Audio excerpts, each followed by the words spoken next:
adventures, ang pagiging adventurous nating lahat ay hindi maaalis sa ating mga Pinoy. Ako naman, ang pinaka-dream adventure ko, to bring special friends, loved ones, girlfriends, ganyan na adventures din, at mag-drive sa Morocco from the Mediterranean hanggang sa Sahara Desert. So, gusto kong ma-experience yung view, yung mga mountain, yung mga desert moon, at magic carpet rides. Wow! Meron akong napanood na documentary tungkol sa isang babae na ang mga best friends niya habang lumalaki ay mga leon. Kaya sobrang naengganyo sa mga animals, sa mga cultures, at pati na rin sa Africa. So, here we come, Morocco. One day, I will be with you. Happy adventures! Huwag kayong matakot. Go Bike Win! Magandang umaga, ikaw pala yan. Anong mga... Okay, sa chart na tayo sa'yo. Libre ako, baka gusto mong mag-usap tayo. Usap tayo, walang umipigil sa atin. At ang trip mo, pag-usapan natin. Magandang umaga.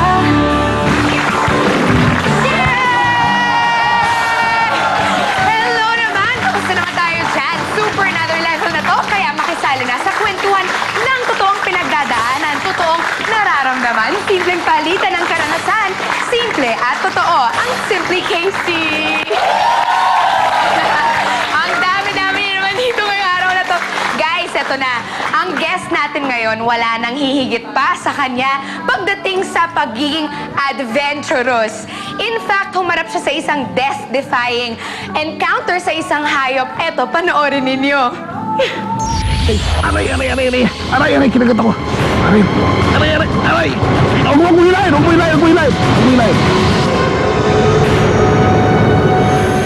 Aray.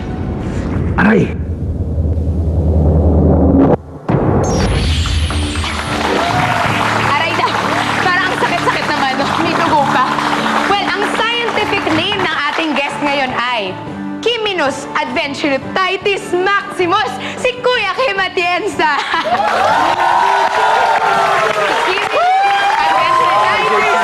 maximus. Welcome to Simply Casey, Kuya Kim. Well, thank you for having me. Sa malaking karangalan na makasama ka. Alam mo, Thank you for being matagal here. na akong fan ni Casey, ha? Uy naman, ako na naman matagal ng fan ni Kuya Kim. Well, grabe naman yung bayawak incident na yun, Kuya Kim. Di ba? Wala bang lason yung bayawak? Alam mo, ang dami nga nag-aakala na merong venom yung bayawak, eh. Wala. Kasi nakakatakot silang tingnan. Nakakatakot, medyo masakit kumagad, pero wala silang venom. Pero maaari kang ma-infect dahil marami silang mga bacteria sa bibig na hindi sanay ang katawan ng tao. Usually, pag ganun, anong ginagawa para kumalas? Just stay still, hayaan mo na siya, and then after mga 30 seconds, bibitaw naman yan kusa. Eh, kita mo yung bayawak niyan sa bahay ko, when you went, eh. Ay, sa inyo yung bayawak na yun, Kuya That was Kim. mine. Hindi wild yun, eh. Pinalaki ko yun magmula nung maliit siya. Pero wild animals will always stay wild. At nakalimutan ko, I was too casual. Masyado kong parang pinawalang bahala hanggang kinagat tuloy ako. Masakit tuloy. So, hindi lang once, not just once. Wait, there's more. Itong ating guest na si Kuya Kim ay bago siyang naging Mr. Matanglawin, nakaka-amaze naman dahil ang dami na pala niyang nasubukang maging. Katulad ng bodybuilder at aerobics instructor, Kuya Kim. Alam niyo, nag-research talaga kayo, ha, Casey, ha? Well, bodybuilder, mga Mga fans kami, kaya doon. Usual admiration. Ay! So, Noong bodybuilder. 1980s, I was very much into bodybuilding, eh. Palaki yan ng, teka, ano ba yan? Itong nakikita mo nila, kakahiya naman, naka-spandex ako. Alam mo, naku. Namimiss naman namin yung sombrero mo, Kuya Kim. Ano ito?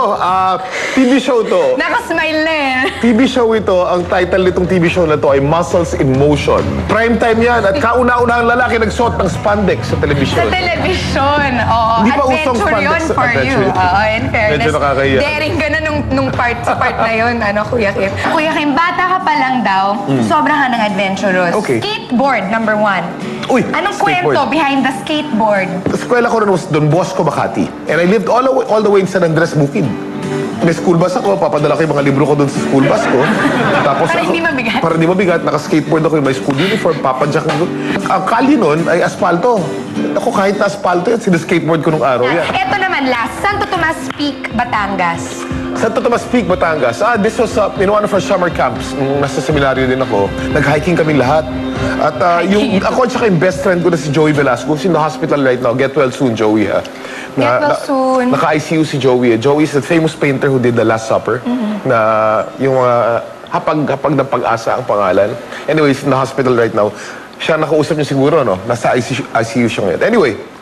Get well soon, Joey. Yeah, get well soon. We love you. So, pumalik kami ni Joey sa Santo Tomas Bonding Peak. moment. Bonding moment. Kumalas kami doon sa malaking grupo. Kaso, inabot na kami ng sunset. Childhood Madilim na. friend mo to. Yes, Kim. seminary. My best friend up to now. Up to this So, what's this, teenage years? This was Elementary. early high school. First year to third year high school. Okay. Yeah. And then, So, umakit nag-hiking kayo? tapos muntik akong mahulog. As in, muntik akong mahulog doon Bangin? sa bangin. Oh, at madilim. Gano'ng kataas? At tatlo lang kami. Mataas, siguro mga 200 meters. So, yung nag-save sa'yo?